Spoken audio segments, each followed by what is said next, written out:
50।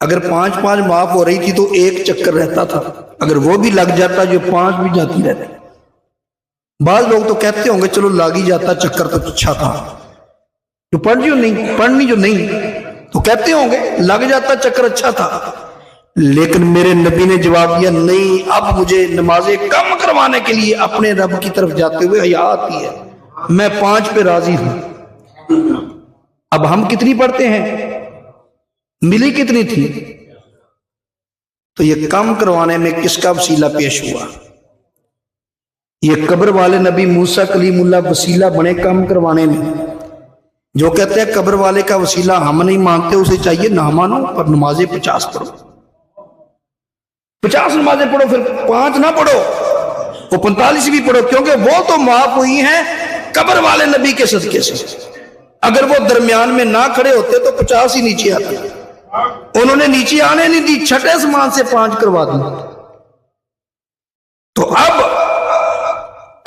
نمازیں 5 پڑھتے ہیں، 45 معاف ہوئی ہیں تو قبر والے نبی کے وسیلے سے۔ نہیں وسیلہ ماننا تو 50 پڑھو، یہ تو درنگی چالنا، چلو وسیلہ بھی قبر والے کا نہیں مانتے، نمازیں بھی 5 پڑھتے ہیں، یہ کیسی درنگی توحید ہے؟ قبر والے کا وسیلہ بھی نہیں ہم نے ماننا، نمازیں 5 پڑھنی ہیں، نہ مانو لیکن نمازیں 50 پڑھو۔ دوسری بات، یہی حدیث جو آپ نے ابھی سنی مجھ سے، اس حدیث کے راوی ہیں حضرت عثمان بن حنیف رضی اللہ تعالی عنہ۔ وہ فرماتے ہیں کہ سیدنا عثمان غنی کے دور خلافت میں، سیدنا عثمان غنی کے دور خلافت میں ایک آدمی کو کام تھا عثمان غنی سے، وہ کام نہیں ہوتا تھا، بڑی کوشش کی، اصل میں وہ سیدنا عثمان غنی کے پاس جانے سے شرماتا تھا۔ آپ نے دیکھا بعض لوگ تھانے کچہری میں بے دھڑک چلے جاتے ہیں، بعض شریف آدمی بیچارے جو کبھی نہیں گئے وہ ڈرتے ہیں، وہ پریشان ہو جاتے ہیں، تھانے کا نام سن کر، جیل اور عدالت کا نام سن کر پریشان ہو جاتے ہیں، جو آتے جاتے ہیں ان کو کوئی پریشانی نہیں، تو وہ اس لیے ڈرتا تھا۔ وہ سیدھا عثمان بن حنیف رضی اللہ تعالیٰ عنہ کے پاس آیا، کہنے لگا میرا ایک کام ہے، آپ میری حضرت امیر المومنین عثمان غنی کے پاس سفارش تو کر دو۔ انہوں نے کہا وہ کون سی؟ اس کا نام بھی عثمان ہے لیکن اس کا نام عثمان بن حنیف ہے، حضرت عثمان غنی کا نام عثمان بن عفان تھا۔ عثمان بن عفان امیر المومنین خلیفہ وقت تھے، تیسرے خلیفہ۔ حضرت عثمان بن حنیف کہنے لگے چلو میں بھی آپ کی سفارش کروں گا، لیکن یہ دعا پڑھ کے دیکھو، 2 نفل پڑھو اور یہ دعا پڑھ کے دعا مانگو۔ اس نے 2 نفل پڑھے، یہ دعا پڑھ کے دعا مانگی۔ اب اگلے دن وہ چلا گیا، حضرت عثمان غنی کا دربار لگا ہوا ہے، تو باہر کھڑا ہو گیا، ایک آدمی آیا، اس نے آن کے بازو سے پکڑا، اس نے کہا تجھے امیر المومنین بلاتے ہیں۔ اسے پکڑ کر حضرت عثمان غنی کے پاس لے گیا۔ عثمان غنی رضی اللہ تعالیٰ عنہ نے فرمایا بتا بھی کیا کام ہے؟ یہ کام ہے۔ آپ نے فوراً کام کر دیا اور ساتھ فرمایا جب بھی کوئی کام ہو تو آپ ڈائریکٹ میرے پاس آ جایا کرو، ہم فوراً کر دیا کریں گے۔ کام بھی کر دیا، اگلی آفر بھی کر دی کہ جب کبھی کام ہو تو میرے پاس آ جایا کرو، خود ہی آ جایا کرو، میں کر دیا کروں گا۔ وہ آدمی واپس گیا عثمان بن حنیف کا شکریہ ادا کرنے کہ آپ نے بڑی تگڑی سفارش کی ہے میری، کہ مجھے انہوں نے بلایا، بلا کے کام بھی کر دیا اور فرمایا آئندہ بھی کوئی کام ہو تو میرے پاس آ جانا، میں کر دوں گا۔ ہمارے جیسا کوئی ہوتا تو کہتا دیکھا ہم پھر ایسی سفارش کرتے ہیں، کیونکہ بعض لوگ ایسے ہوتے ہیں نا صرف وہ اپنا نمبر بناتے ہیں، کام تو کرتے نہیں۔ تو وہ صحابی رسول تھے، جب اس نے جا کے شکریہ ادا کیا تو آگے سے فرمانے لگے اللہ کی قسم ہے مجھے تو وقت ہی نہیں ملا حضرت عثمان غنی کو ملنے کا، میں سفارش نہیں کر سکا۔ اس نے کہا جب تو نے سفارش نہیں کی تو پھر میرا کام کیسے ہو گیا؟ تو عثمان بن حنیف نے فرمایا تیرا کام ہوا ہے اس دعا کی وجہ سے، یہ نبی پاک کے وسیلے والی جو دعا ہے نا اس کی وجہ سے تیرا کام ہوا۔ وہ کہنے لگا تجھے کیسے پتا چلا؟ فرمایا یہ وہی دعا ہے، میں موجود تھا، میرے نبی کے پاس ایک نبینہ آیا تھا، میرے نبی نے اس نبینے کو یہ دعا سکھائی تھی، میں نے سوچا اگر اس دعا سے نبینے کو آنکھیں مل سکتی ہیں تو تیرا کام کیوں نہیں ہو سکتا؟ اب تو نبی علیہ السلام کا وصال ہو چکا تھا، وسیلہ پھر بھی پیش کر دیا، وسیلہ پھر بھی پیش کر دیا، پتہ لگا قبر والے کا بھی وسیلہ پیش ہو سکتا ہے۔ اب ایک مثال اور دیتا ہوں، نبی علیہ السلام نے خود قبر والے کا وسیلہ پیش کیا۔ حضرت سیدنا علی المرتضیٰ شیر خدا رضی اللہ تعالیٰ عنہ کی والدہ ماجدہ حضرت سیدہ فاطمہ بنت اسد رضی اللہ تعالیٰ عنہ، ان کو میرے نبی نے امی بعد امی کہا تھا، میری ماں کے بعد یہ بھی میری ماں ہے۔ جب میرے نبی نے ان کو ماں کہہ دیا، میرے نبی نے بیٹا بن کے دکھایا، انہوں نے ماں بن کے دکھایا۔ آج کل لوگ کہہ دیتے ہیں یہ میری ماں کی جگہ ہے، یہ میرے باپ کی جگہ ہے، لیکن بیٹا بن کے نہیں دکھاتے، اور وہ بھی کہہ دیتے ہیں یہ میرے بیٹے کی جگہ ہے، لیکن باپ بن کے نہیں دکھاتے، ماں بن کے نہیں دکھاتے۔ لیکن سیدہ فاطمہ بنت اسد نے ماں بن کے دکھایا۔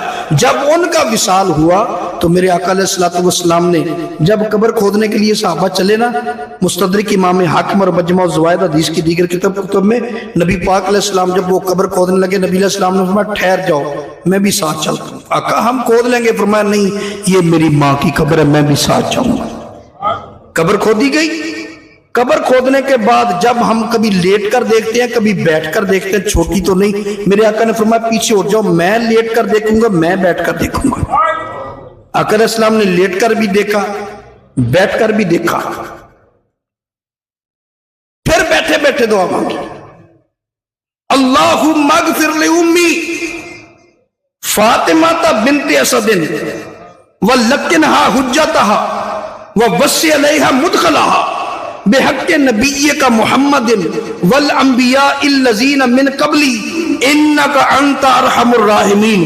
پاک پروردگار میری ماں سیدہ فاطمہ بنت اسد کو بخش دے، اللہم اغفر لأمی، یا اللہ میری ماں کو بخش دے، فاطمہ بنت اسد ولکنہا حجتہا، یا اللہ اس کو سوالوں کے جواب سکھا دے، جو فرشتے پوچھیں گے نا اس کو جواب سکھا دے، ووسع علیہا مدخلہا، یا اللہ اس کی قبر کو وسیع کر دے، کھلی کر دے۔ آگے کیا کہا؟ بحق نبی کا محمد، تجھے واسطہ ہے میں نبی محمد کا، والانبیاء الذین من قبلی، اور ان نبیوں کا واسطہ جو مجھ سے پہلے گزر گئے۔ یہ سارے نبی عیسیٰ علیہ السلام کے علاوہ یا ایک اور آدھ نبی کے علاوہ یہ سارے قبروں والے تھے کہ نہیں؟ تو میرے نبی نے ان کا وسیلہ پیش کیا کہ نہیں کیا؟ یا اللہ والانبیاء الذین من قبلی انکا انت ارحم الراحمین، یا اللہ جو نبی مجھ سے گزر گئے پہلے، یا اللہ ان کا بھی وسیلہ دیتا ہوں، مولا تو ان کو بخش دے، ان کی قبر کو وسیع کر دے۔ اور پتہ چلا قبروں والوں کا وسیلہ بھی شرک۔ تو یہ فتح لکہ کے تحت میں نے وسیلے والا مسئلہ بھی آج بیان کر دیا۔ فرمایا فَقُلْ نَحْبِتُ مِنْهَا جَمِيعًا، ہم نے فرمایا تم سب کے سب زمین پر اتر جاؤ، فَإِمَّا يَأْتِيَنَّكُمْ مِنِّي هُدًى فَمَنْ تَبِعَ هُدَايَ فَلَا خَوْفٌ عَلَيْهِمْ وَلَا هُمْ يَحْزَنُونَ۔ اللہ فرماتا ہے سب کے سب زمین پر اتر جاؤ۔ مفسرین فرماتا ہے جب سب کے سب کہا تو اولاد آدم میں کافر بھی ہیں مسلمان بھی ہیں، اللہ نے سب کو فرمایا نیچے چلے جاؤ۔ اور علماء فرماتے ہیں بھیجنے کا مقصد بھی یہ تھا کہ جو کافر ہیں وہ نیچے رہ جائیں گے، جو مسلمان مومن ہوں گے وہ جنت میں آ جائیں گے دوبارہ۔ فرمایا فمن تابع، جو میری طرف سے ہدایت آئے گی، جو اس کی پیروی کرے گا، فلا خوف علیہم ولا هم یحزنون، اللہ فرماتا ہے اس پر نہ کوئی خوف ہوگا نہ وہ غمگین ہوگا۔